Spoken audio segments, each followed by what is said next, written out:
Homélie du Père Gilbert Adam sur l'Évangile selon saint Jean, chapitre 1, versets 35 à 42. Le lendemain encore, Jean se trouvait là avec deux de ses disciples.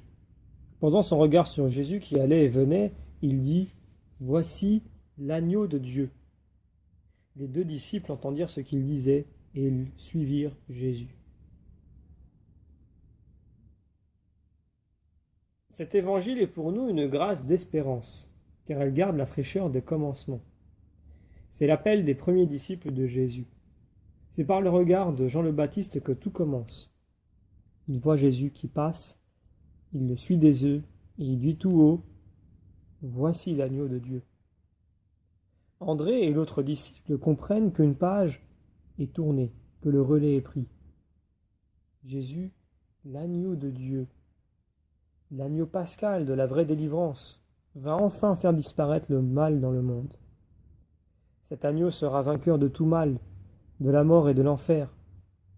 Le monde a tant besoin de cet amour vainqueur pour être délivré. C'est parce que le Verbe s'est fait chair et que le cœur de Marie l'a reçu que nous sommes sauvés. Le chemin de l'amour s'est ouvert désormais pour tous.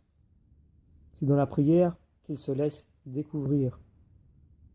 Un cœur a besoin d'un autre cœur pour se donner et demeurer dans l'amour. C'est dans le cœur de Jésus que nous trouvons la vie nouvelle. C'est pour nous une joie d'entrer dans ce nouvel amour et d'y demeurer. Cet amour de Dieu se donne aussi dans l'amour des frères qui rayonne l'amour infini de Dieu. Nous continuons la lecture de l'Évangile. Se retournant, Jésus vit qu'ils le suivaient.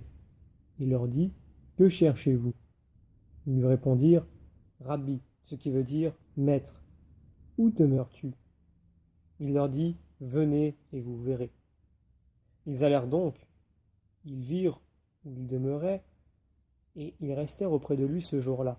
C'était vers la 10e heure, environ 4 heures de l'après-midi. André et l'autre disciple pressent le pas et se mettent à suivre Jésus qui se retourne. Nous sommes dans l'histoire de toute vocation, de l'appel par lequel un jour ou l'autre nous avons perçu Jésus qui se donne à rencontrer. Jésus ne s'impose pas, il passe, et les deux disciples ont commencé à le suivre avant de commencer vraiment à l'aimer.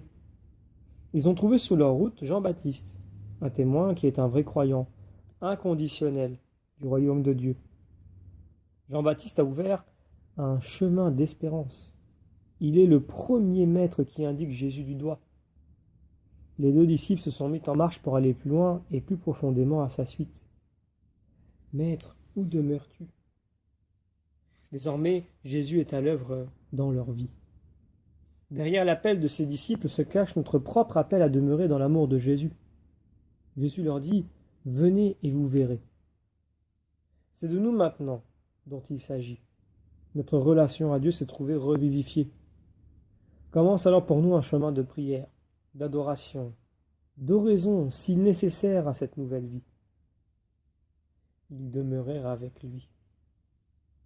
Cette école d'oraison, d'adoration, de contemplation a besoin d'un temps réel.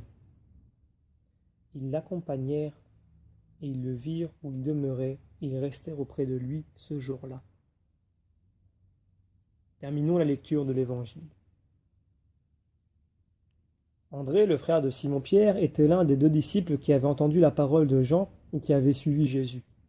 Il trouve d'abord Simon, son propre frère, et lui dit : « Nous avons trouvé le Messie », ce qui veut dire Christ. André amena son frère à Jésus. Jésus posa son regard sur lui et dit : « Tu es Simon, fils de Jean, tu t'appelleras Képhas, ce qui veut dire Pierre. »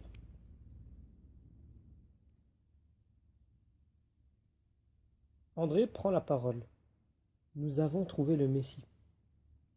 Quelque chose se construit à partir de ce qui a été reçu ensemble et qui a été vécu de manière personnelle. Par sa parole, André, avec l'autre disciple, se sent autorisé à proposer une invitation à son frère Simon. Nous avons trouvé le Messie. C'est la parole qui conforte ceux qui se risquent dans la nouveauté. C'est la parole de la proclamation de la foi dans la communauté chrétienne. La parole de notre vrai repos peut accompagner notre vie. Elle conforte nos engagements. Jésus n'a pas où reposer sa tête. Il faudra du temps pour écouter Jésus. Il faudra que les rencontres deviennent fréquentes, que toute leur vie devienne rencontre quotidienne avec Jésus. C'est lors du dernier souper que, solennellement, il leur dira « Comme le Père m'a aimé, moi aussi je vous ai aimé. Demeurez dans mon amour. Si vous observez mes commandements, vous demeurerez dans mon amour, tout comme moi, en gardant les commandements de mon Père, je demeure en son amour. » Nous demandons la grâce de retrouver notre premier amour pour contempler l'agneau de Dieu.